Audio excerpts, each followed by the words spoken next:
श्री गणेशाय नमः। कृष्णाय वासुदेवाय हरिये परमात्मने प्रणतः कलेशनाशाय गोविंदाय नमो नमः।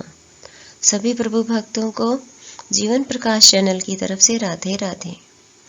आज हम माघ मास महात्म्य का 12वां अध्याय करेंगे।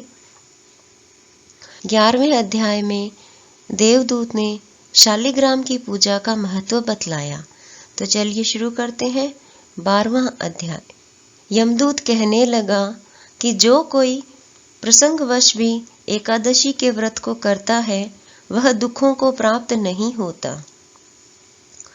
मास की दोनों एकादशी भगवान पद्मनाभ के दिन है। जब तक मनुष्य इन दिनों में व्रत नहीं करता उसके शरीर में पाप बने रहते हैं।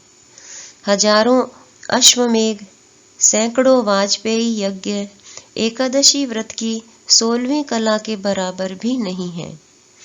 एकादशी के दिन व्रत करने से 11 इंद्रियों से किए गए सब पाप नष्ट हो जाते हैं। गंगा, गया, काशी, पुष्कर, कुरुक्षेत्र, यमुना, चंद्रभागा कोई भी एकादशी के तुल्य नहीं है। इस दिन व्रत करके मनुष्य अनायास ही बैकुंठ लोक को प्राप्त करता है। एकादशी को व्रत और रात्रि जागरण करने से माता पिता और स्त्री के कुल की 10-10 पीढ़ियां उद्धार पाती है और पीतांबरधारी होकर भगवान के निकट रहते हैं।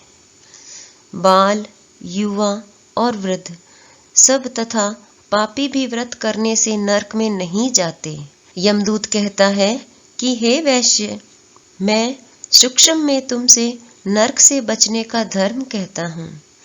मन, कर्म और वचन से प्राणी मात्र का द्रोह न करना, इंद्रियों को वश में रखना, दान देना, भगवान की सेवा करना, नियम पूर्वक वर्णाश्रम धर्म का पालन करना, इन कर्मों के करने से मनुष्य नरक से बचा रहता है। स्वर्ग प्राप्त करने की इच्छा से मनुष्य गरीब भी हो तो भी जूता, छतरी, अन्न, धन, जल कुछ न कुछ दान देता रहे। दान देने वाला मनुष्य कभी यम की यातना को नहीं भोगता तथा दीर्घायु और धनी होता है। बहुत कहने से ही क्या, अधर्म से ही मनुष्य बुरी गति को प्राप्त होता है। मनुष्य सदैव धर्म के कार्यों से ही स्वर्ग प्राप्त कर सकता है।